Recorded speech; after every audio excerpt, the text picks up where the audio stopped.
नमस्कार, आपके साथ मैं हूं दीपिका शर्मा और आप देख रहे हैं क्राइम तक। किसी भी आतंकवादी हमले को अंजाम देने के लिए वहां के जो लोग होते हैं, जिनको खबर होती है कि फौज किस वक्त किस जगह से निकल रही है, कहां पर कितने लोगों की भीड़ ज्यादा है, किस मार्केट में सबसे ज्यादा लोग वहां पर मौजूद रहते हैं, तो इन लोग जो वहां पर मौजूद रहते हैं, स्थानीय लोग, इनको कहा जाता है OGW यानी कि ओवरग्राउंड वर्कर्स। यही लोग काम करते हैं आतंकवादियों को जरूरी सूचना पहुंचाने के लिए, ताकि आतंकवादी इजीली अपने पूरे मिशन को पूरा कर सके और हमले को अंजाम दे सके। तो इसी एक OGW से बातचीत की गई है, इंटरव्यू उसका लिया गया है, जो उस OGW ने बताया है क्राइम तक के प्लेटफॉर्म पर, जो वीडियोस भी लगातार चल रही हैं, वो ये बताता है कि किस तरीके से एक OGW को यानी कि ओवरग्राउंड वर्कर को सिलेक्ट किया जाता है, किस तरीके से उससे कांटेक्ट किया जाता है, क्या उसे उसका ब्रेन वॉश किया जाता है, किस तरीके से उसे हमला करने के लिए कहा जाता है। इन तमाम सवालों का जवाब इस शख्स ने दिया है। तो क्या कुछ उसने बताया है, इस पूरे एपिसोड में आपको बताएंगे। तो ओवरग्राउंड वर्कर आतंकियों के साथ मिलकर पूरा काम करते हैं, पूरी प्लानिंग को अंजाम देते हैं। OGW बनना कोई आम बात नहीं होती है, इनके लिए भी इनसे खास बातचीत की जाती है, देखा जाता है कि ये वो वर्कर बनने लायक है भी या नहीं, क्या वो उनकी ज़रूरतों को पूरा कर सकते हैं, क्या वो फौज की जानकारी दे सकते हैं, क्या वो भरोसेमंद है, क्या वो अपनी जान पर खेलकर किसी भी चीज़ को अंजाम दे सकते हैं। तो ये तमाम तहकीकात की जाती है और उसके बाद एक OGW को चुना जाता है। तो जिस OGW से बातचीत हुई है वो क्या बताता है, वो बोलता है कि OGW भी उसी को बनाया जाता है जिसमें वो क्षमता होगी काम करने की।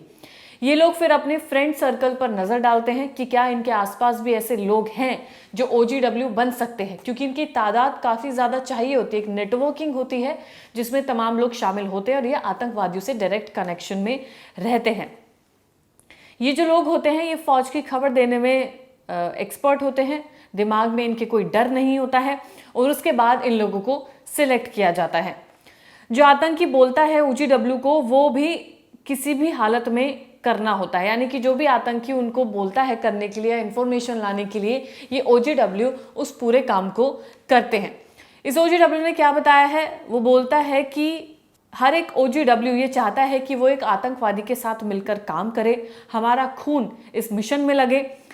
जो OGW सब चाहते हैं कि आतंकियों को प्रोटेक्ट करना है, किसी भी जगह पर सेफ रखना है, यानी कि इनका काम होता है, OGW का जो काम होता है वो होता है आतंकवादियों को सही इंफॉर्मेशन प्रोवाइड करना, फिर चाहे इनका खून बह जाए बावजूद इसके आतंकवादियों के काम आना, उनको खाना पहुंचाना, उनको किस तरीके से वो बिस्तर प्रोवाइड करा सकते हैं, कहाँ वो रह सकते हैं, क्या शेल्टर उनको मिल सकता है, खाना पीना, तमाम चीज़ें ये OGW इन आतंकवादियों को प्रोवाइड करते हैं। इसने बताया कि खाना वगैरह पहुंचाना होता है, किसी भी तरह से आतंकवादियों की मदद करनी होती है। OGW का अगर किसी OGW को अगर फौज देख भी लेती है तो इन्हें पहचानना बेहद ही मुश्किल होता है, क्योंकि ये एक आम, जैसे वहाँ के स्थानीय लोग होते हैं, उन्हीं में से इनको चुना जाता है, तो इन पर कोई शक भी नहीं जाता है और ये फौज के साथ आराम से घूम भी रहे होते हैं, बावजूद इसके कोई पहचान नहीं सकता। पुलिस के आगे पीछे भी ये लोग खड़े होते हैं, बावजूद इसके इन्हें पहचानना मुश्किल हो जाता है। वो इसी वजह से, क्योंकि स्थानीय लोग होते हैं और उसी अटायर में नजर आते हैं जैसे कि आम नागरिक वहां पर घूम रहे होते हैं। अब इस ओवरग्राउंड वर्कर से ये पूछा गया कि इससे कनेक्ट कैसे किया गया, यानी कि इसके पास कौन आया था, क्या मैसेज आया, क्या फोन कॉल आया, कैसे इसे कहा गया कि इसे एक ओवरग्राउंड वर्कर बनना है। तो इस शख्स ने बताया कि 2015 में एक आतंकी ने उसे फेसबुक पर मैसेज किया था। उसने BBM एप्लीकेशन डाउनलोड करने के लिए कहा, नाम बताया और कहा कि मैं एक आतंकी हूं। उसके बाद इस OGW इस वर्कर ने बोला कि ठीक है, आप हुक्म करिए कि आपको क्या काम करवाना है।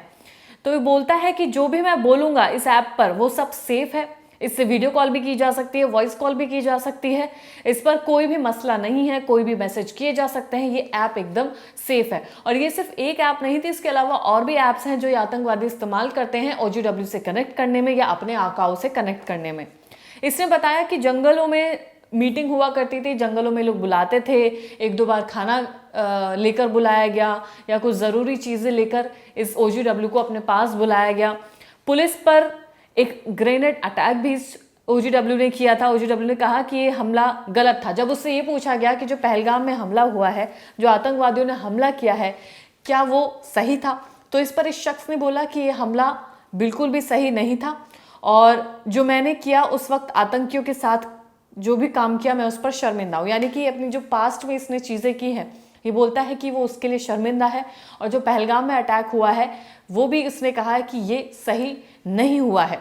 OGW से सवाल किया गया कि पहलगाम में जो आतंकी हमला हुआ है, आपको क्या लगता है कि उसमें OGW का हाथ हो सकता है? तो इस पर इस शख्स ने जवाब दिया कि ओवरग्राउंड वर्कर्स के बगैर ये काम हो ही नहीं सकता।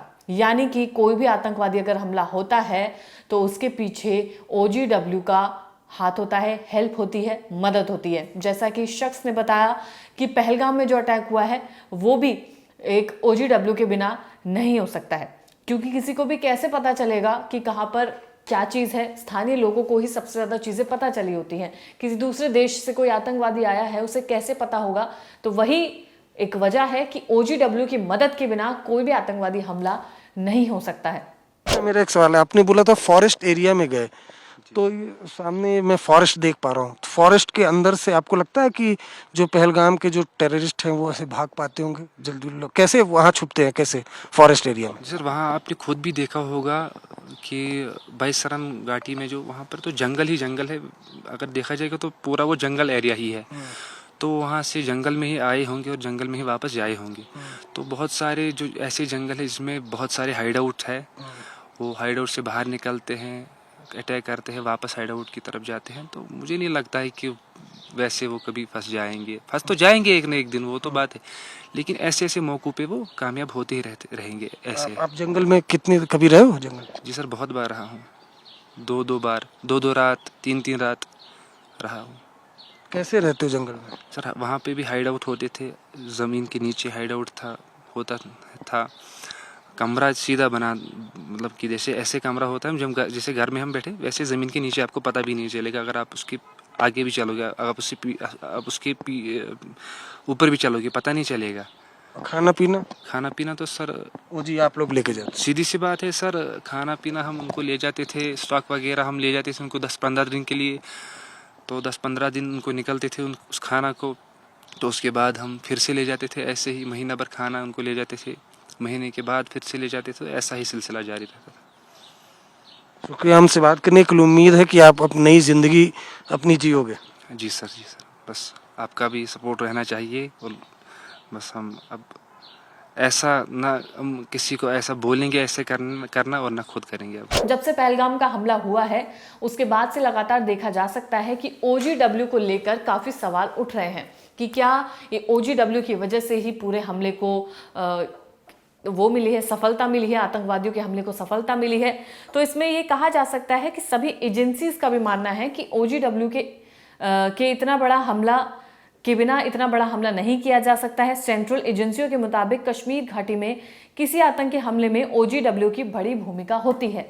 और जैसा कि ये जो पास्ट में OGW रह चुका है शख्स, ये भी ये बता रहा है कि जब ये एक OGW था, अभी एक OGW नहीं है, जब ये था तो इसने बताया कि किस तरीके से ये ओवरग्राउंड वर्कर्स आतंकवादियों की मदद करते हैं और आतंकवादियों की मदद के बिना कोई भी हमला नहीं किया जा सकता है।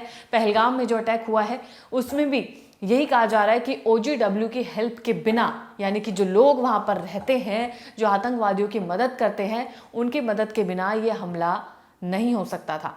अब लगातार पुलिस, सेना इस मिशन में लगी हुई है कि जल्द से जल्द इन आतंकवादियों को पकड़ा जाए जिन्होंने अटैक किया है, जिन्होंने 26 भारतीयों को मारा है। तो लगातार इस पर बैठकें भी चल रही हैं और कोई बड़ा एक्शन होने की उम्मीद की जा रही है। फिलहाल क्राइम तक आपको लगातार सारी अपडेट्स देता रहेगा। धन्यवाद।